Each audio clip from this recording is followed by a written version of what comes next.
Christmas, when you can show how much you care by how much you spend. Unfortunately, holidays have been watered down over the years. We went from human sacrifices and orgies to awkward office parties and Hallmark stories. So today, we'll be taking a step back to explore these ancient absurdities. The Aztecs believed the universe had gone through 4 cosmic ages, each one ending in destruction, only for the cosmos to be built all over again. Due to an amazing recent archaeological discovery, we now know the 3rd age ended after the defeat of Saruman. To prevent future collapse, the Aztecs needed to maintain balance by providing nourishment to the gods through rituals and sacrifices. Which brings us to Tlacaxipehualiztli, the holiday honoring the god of fertility, Totec. The holiday kicks off like most Aztec parties do, with the priests ripping out the hearts of captured warriors. Then, the priests flayed the skin off victims and dyed them yellow to resemble the flayed god himself, Totec. Hey, do you think this looks good on me?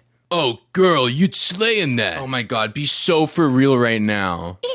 They'd wear these skin suits and perform ritual dances, and they didn't stop after day 1. The priests kept their putrid drip on for the entire 20-day celebration. Those party animal priests would also pull out the thigh bones of the sacrificed and use them to bless the crowd. Imagine you're an Aztec child and you see a priest who has been basking in a rotting skin suit in the tropical heat approach you with a massive thigh bone that's been freshly pulled out of a carcass and bonking you over the head with it, which would in turn make you fertile when you became of age. If you weren't lucky enough to lose your heart, the Aztecs would attach you to a frame and launch a volley of arrows into your body. The blood dripping down the frame was supposed to mimic the spring rains needed to nourish the earth. Man, I sure do hope we get some good rain this year. Perfect.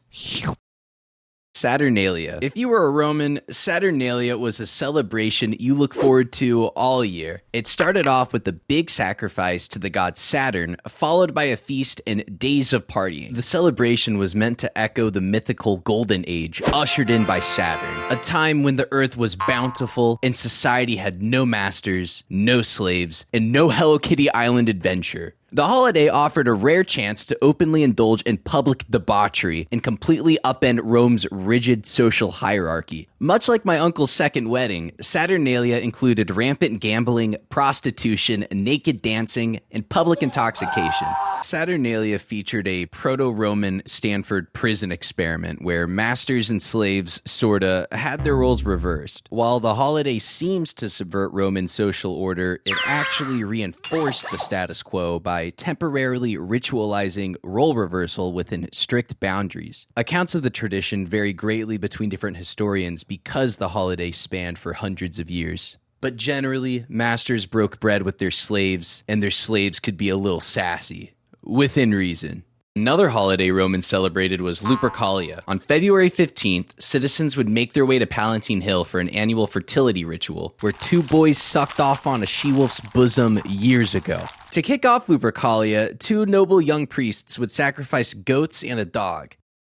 Oh, wait, did he just say dog? Yeah, I think so. Dude, I forgot to bring the dog. You forgot to bring the dog? Yeah, I thought you were supposed to bring the dog. Bro, you know I'm not allowed near animals. Okay, then what should we do?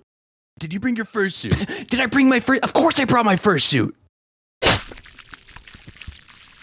Blood from the sacrifice was smeared on the men's foreheads, and then wiped off with white wool dipped in milk. According to tradition, they had to laugh immediately after this. So I came home the other day and my wife asks me, "Does this toga make my gluteus look Maximus?"